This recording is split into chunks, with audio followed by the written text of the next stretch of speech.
신약성경 고린도후서 12장 11절에서 18절까지의 말씀입니다.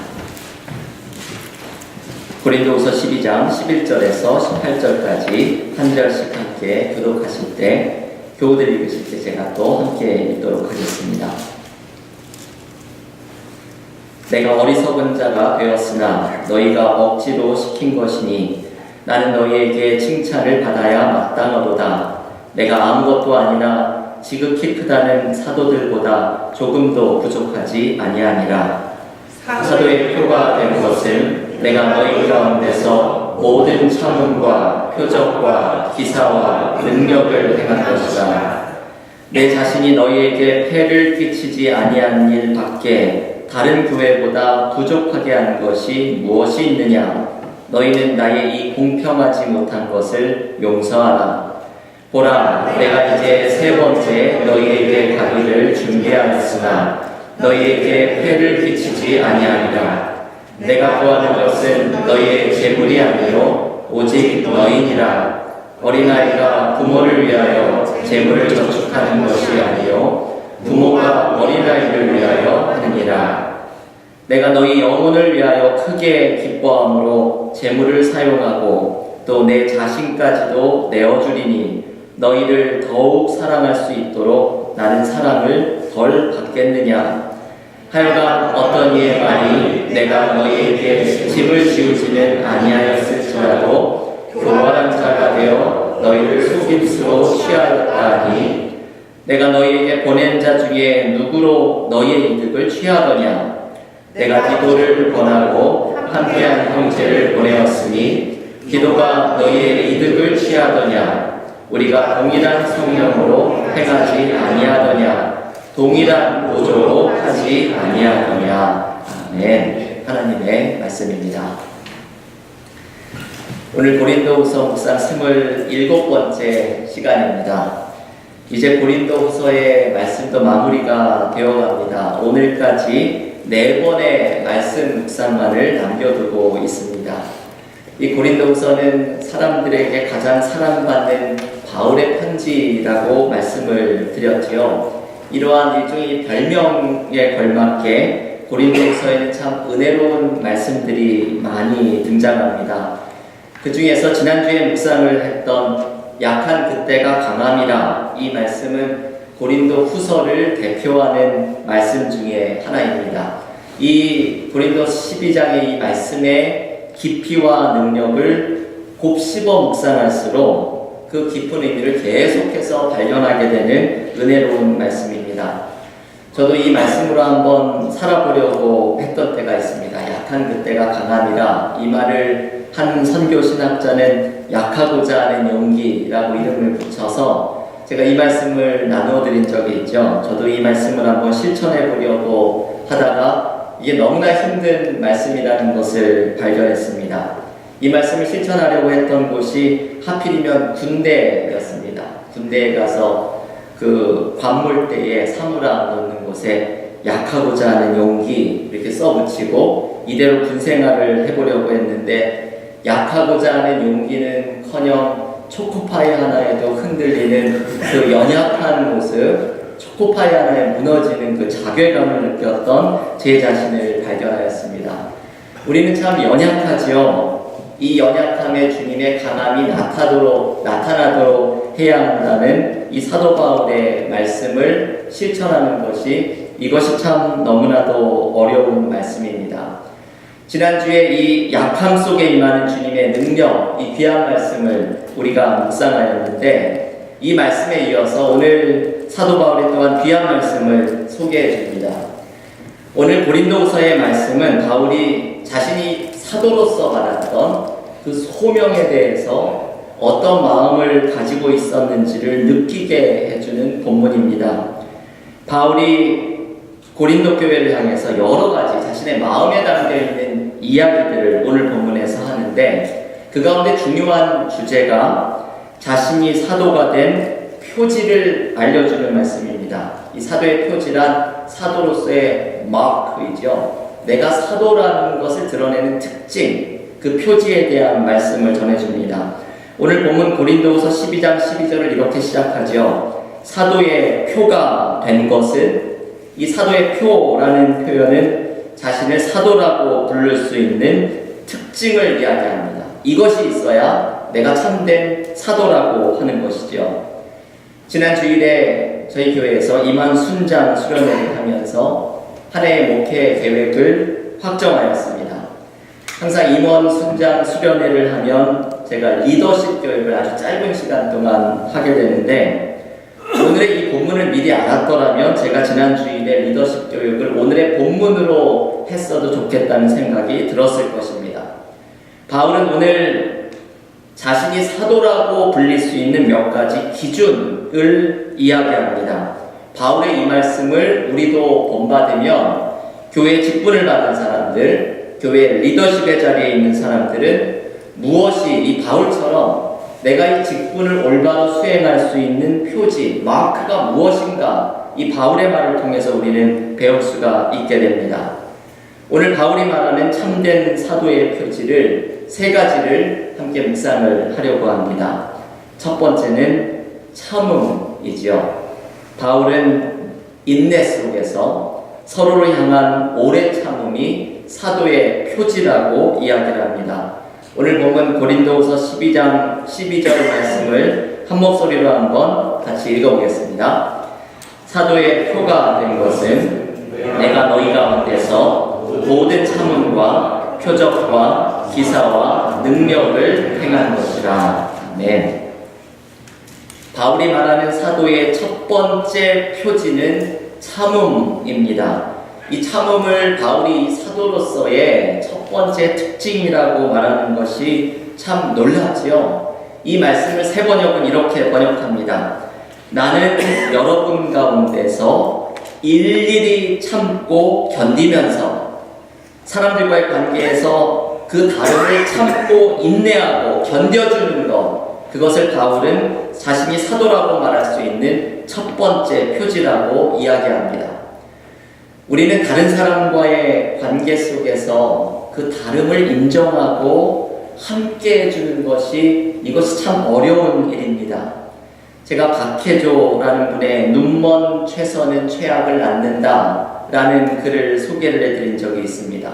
소와 사자의 이야기죠. 소와 사자가 극적으로 만나서 결혼까지 하게 됐는데 이들의 최선이 참사를 불러일으킵니다.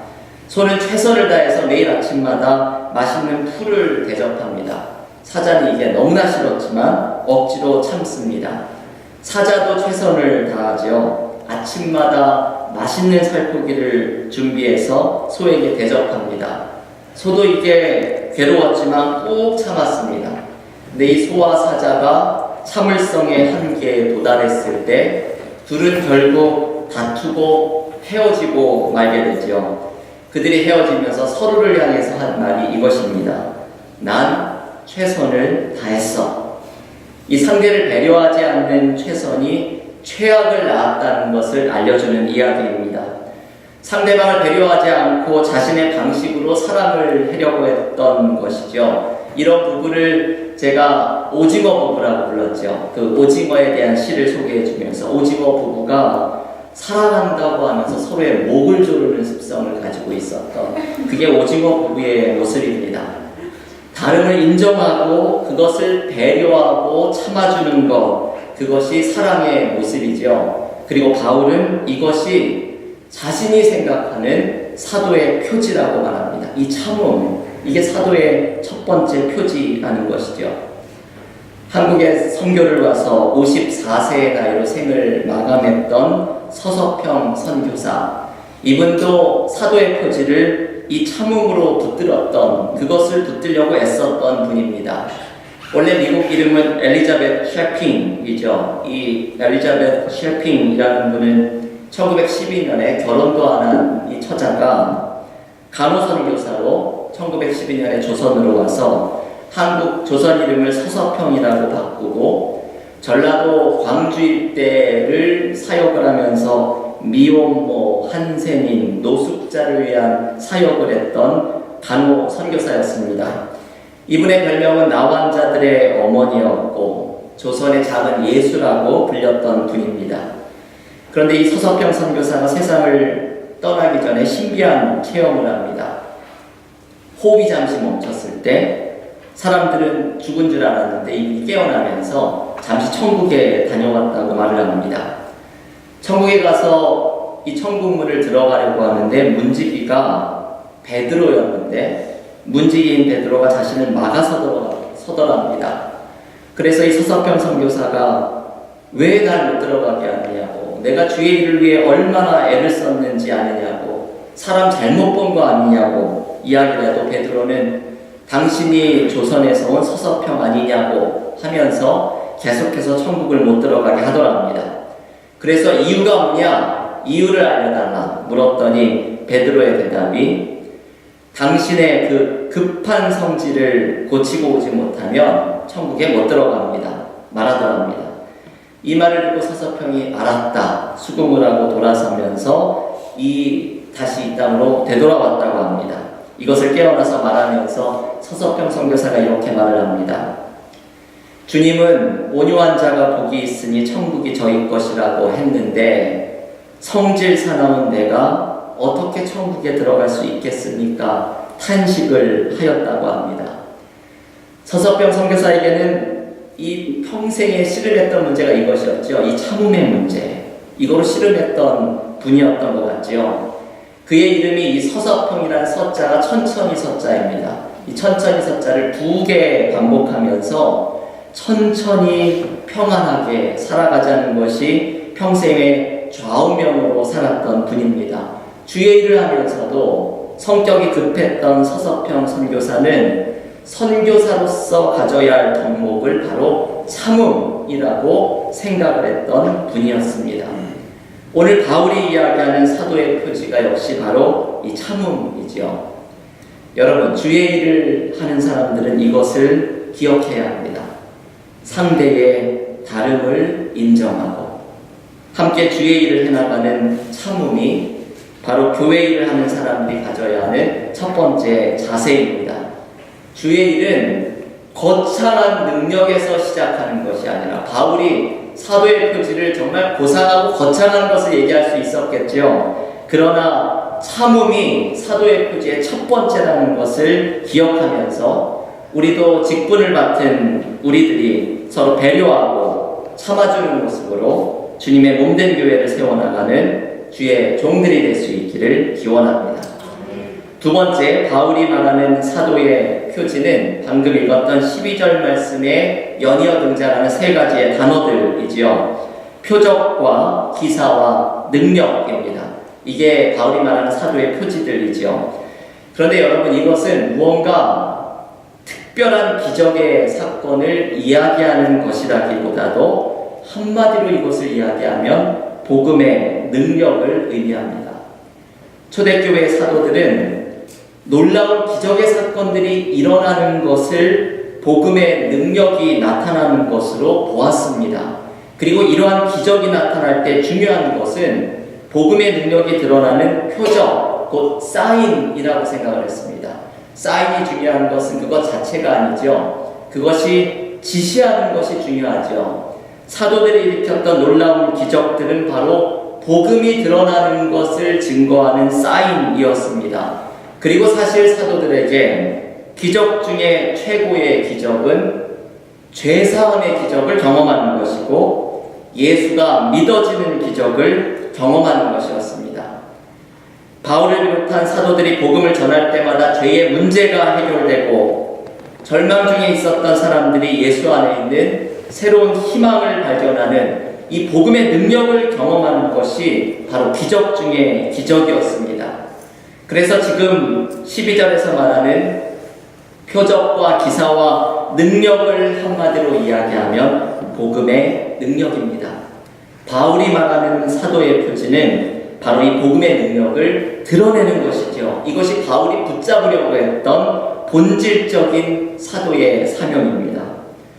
제가 지난 임원 순장 수련회에서 디도서 3장의 말씀을 인용하면서 비본질적인 것을 피하고 본질적인 것을 붙잡는 것이 사역이라고 말씀드렸습니다. 교회 안에서 자꾸만 비본질적인 것 때문에 다툼과 논쟁이 일어나고 힘을 빼고 이 비본질적인 것이 교회 사역의 발목을 잡게 되면 정작 본질적인 일을 감당할 힘이 없게 됩니다. 교회에서 본질적인 것은 모든 것이 복음과 관계된 것입니다. 복음을 전하고 하나님과의 관계에서 교인들이 자라나고 주님의 사랑을 실천하는 것입니다. 바울에게는 본질적인 것이 바로 이 복음의 능력을 나타내는 것입니다. 이 본질적인 것에 힘을 써야 하는데 비본질적인 것에 힘을 빼고 있으면 주님의 교회가 세워지지 못합니다. 바울은 표적과 기사와 능력, 곧 복음의 능력이 드러나는 것을 본질적인 것으로 붙잡는 것이 자신이 사도가 된 표지라고 강조하였습니다.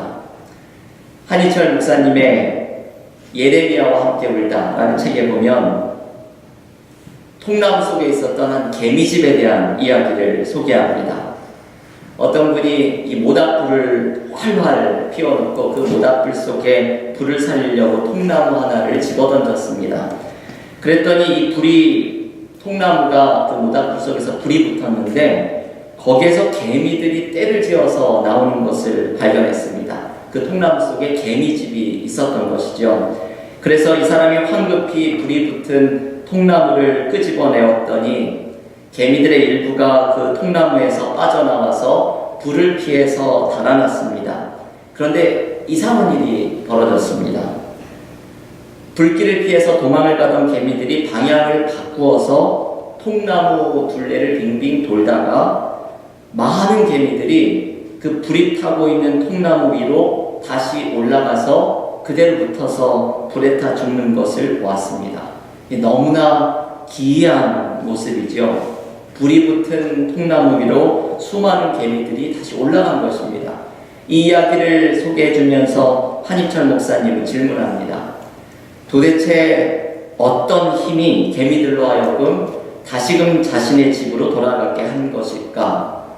무엇이 개미들을 그 불 속에서 타죽게 만들었던 것일까? 이 의아한 생각이 들었다고 이 질문을 던집니다.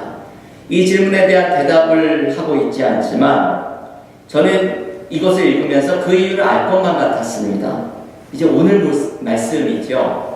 본질적인 것을 지키고자 하는 마음 때문이죠. 개미들에게 개미집은 본질적인 것이었죠.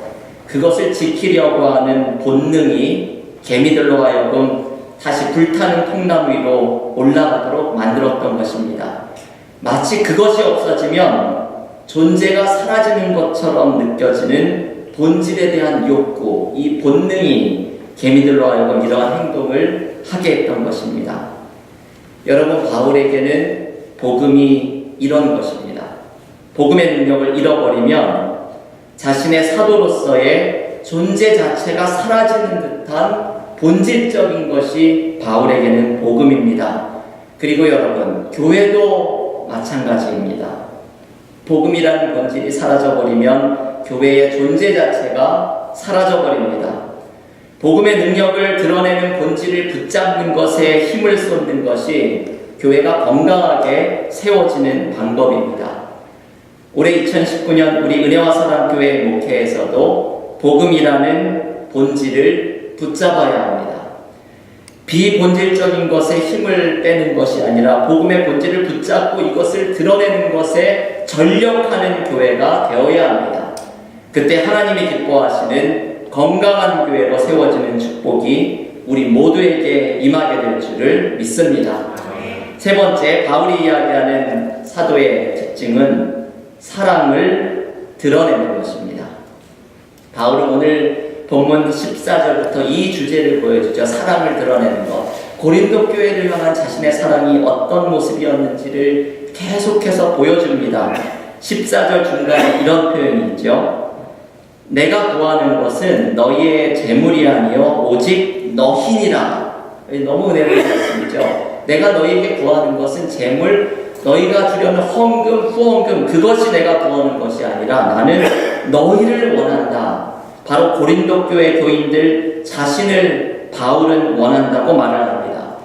헌금이나 이 후원금, 재물이라고 표현되는 이것은 사역과 관계된 것이죠. 그 바울이 말하는 것은 이것이죠. 바울이 원하는 것은 고린도 교회 교인들에게 사역이 아니라 사랑을 원한다는 것입니다. 그들과 교제하고 사랑을 나누는 것이 바울이 원하는 것의 중심이라는 말씀입니다. 주의 일을 하고 어떤 일을 이루고 무언가를 성취하는 것에 앞서서 보다 근본적이고 중요한 것은 바로 사랑을 나누는 성도의 교제라는 말씀입니다. 여러분, 이게 바울의 메시지인데요. 사역보다 사람이 먼저다라는 말씀입니다. 교회 일이 이렇죠. 교회 일은 세상의 일과 다릅니다. 세상은 효율성을 따지고 능력을 따지고 결과를 중요하게 생각하지만 교회는 항상 사람을 먼저 생각하는 것이 교회의 일입니다. 이런 맥락에서 바울의 또 다른 감동적인 말이 15절에 등장하죠. 이 말씀 한번 함께 읽어보겠습니다. 고린도후서 12장 15절 함께 읽겠습니다. 내가 너희 영혼을 위하여 크게 기뻐함으로 재물을 사용하고 또 내 자신까지도 내어주리니 너희를 더욱 사랑할수록 나는 사랑을 덜 받겠느냐. 바울은 고린도 교회 교인들을 위하여 자기 자신까지도 내어주겠다고 말합니다. 여러분, 그 중간에 있는 표현이죠. 내 자신까지도 내어주리니 그렇게 사랑을 하면 너희들의 사랑을 덜 받겠느냐. 내가 그렇게 사랑해서 당신들의 사랑도 더 받아내겠다고 바울은 이야기를 합니다. 마치 십자가에서 자기 자신을 모두 내어주시면서 보여주신 주님의 사랑처럼 바울도 고린도 교인들을 향해서 자기 자신까지도 내어주는 사랑을 먼저 보여주면서 당신들의 사랑을 나도 받겠다고 이야기를 하고 있는 것입니다. 지금 이 모든 것이 바울에게는 사도의 표지이죠. 사역보다 사람이 먼저이고 사역보다 주님처럼 사랑하는 것이 먼저라는 것이 바울이 생각하는 내가 사도라는 것을 드러내는 특징이고 표지라고 이야기를 합니다. 교회에서 리더십의 역할을 가지고 있는 사람들은 이 바울과 같은 마음을 가져야 합니다. 사역보다 사람이 먼저가 되고 일보다 주님처럼 사랑하는 것이 내가 직분을 맡은 자, 리더십의 표지라는 것, 내가 자랑해야 될 것은 이거라는 것을 드러내는 사람이 되어야 합니다.